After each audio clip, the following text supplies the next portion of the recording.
Hey guys, what's up? Welcome back to iTouch App Reviewers. The last few videos have gone absolutely insane, and thank you guys for making those videos go viral. I do appreciate each and every one of you guys, and I hope the trend continues as I'm trying to push out some of the best tech content, especially revolving around Apple news. Today's gonna be a little different. The past few videos have been versus, between like MacBook Air versus Mac Mini. I'm gonna switch it up back to the news a little bit because there has been some news I've been neglecting with all of these different comparisons videos that you guys are absolutely loving. So if you have any ideas, drop them down below if you have any comparison ideas. I do have one coming up. It's gonna be iMac versus iMac 21-inch versus the 27-inch. But anyways, on to the news.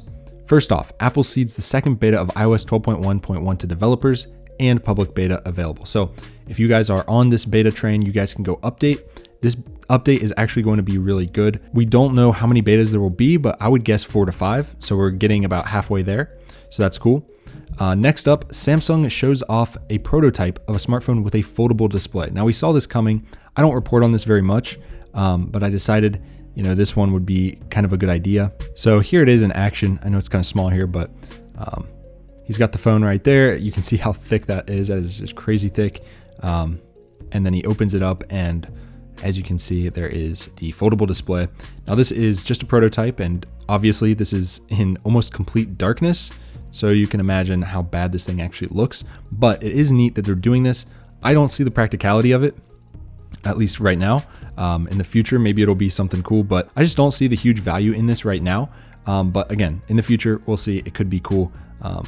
It's just, I don't know, it's weird. And now for the part that most of you guys are wanting. So first impressions of the new iPad Pro have been really good. As you can see right here, it looks so much better than the outgoing generation.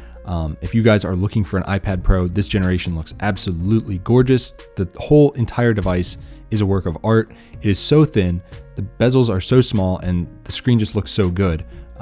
Realistically, this is a really good iPad. It's got me considering getting one, but again, I have no use for one. I would never use it. I would just look at it and say, wow, this is cool, and give it to my mom or something. But overall, everyone seems to be really pleased with it. If you guys read some of the reviews, they're all really good. That new Apple Pencil is really cool, but there is one big but, and that is it is incredibly bendable. So everything Apple Pro released his video, and you can see the warping right here just from a drop. And he said that it felt like really super thin. And then later on in the video, he was doing the bend test, and he could literally mold it in his hands, kind of like Play-Doh. He said this is the easiest thing he's ever bent, or as far as Apple products go. And you guys can just see how easy it is. I mean, sure, he's getting a lot of glass shards in his hand here, but it's for science, right? But look at how easily that bends, and that is a little bit concerning.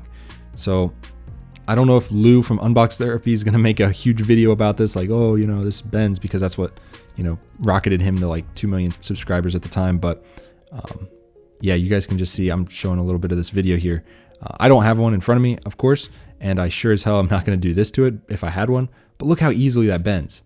So if you do have an iPad Pro, and I know a few of you gotten quite a few comments of people that are getting it, I think you guys are really going to enjoy it.